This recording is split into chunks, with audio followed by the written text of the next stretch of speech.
नई बहू की परीक्षा। गांव के एक सुंदर घर में विमला देवी अपने बेटे अजय और उनके परिवार के साथ रहती थी। जब अजय की शादी हुई और घर में नई बहू सुमन आई तो सबको लगा कि अब सास बहू के बीच खटपट शुरू होगी।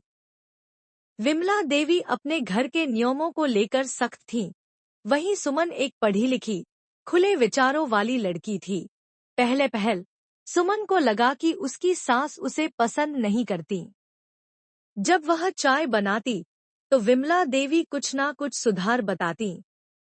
जब वह खाना बनाती तो वे मसाले ज्यादा या कम होने पर टिप्पणी कर देती।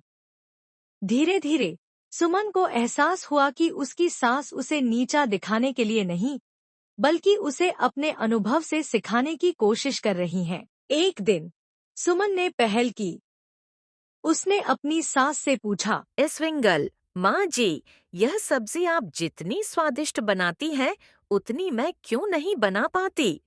विमला देवी यह सुनकर खुश हो गईं और प्यार से सिखाने लगी। धीरे धीरे दोनों के बीच समझ बढ़ी और उनके रिश्ते में मिठास आने लगी।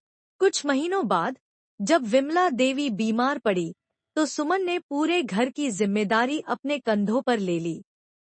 यह देखकर विमला देवी को एहसास हुआ कि उनकी बहू सच में उनके घर को अपना मान चुकी है। उन्होंने सुमन का हाथ पकड़कर कहा, अब तुम सिर्फ मेरी बहू नहीं, मेरी बेटी हो।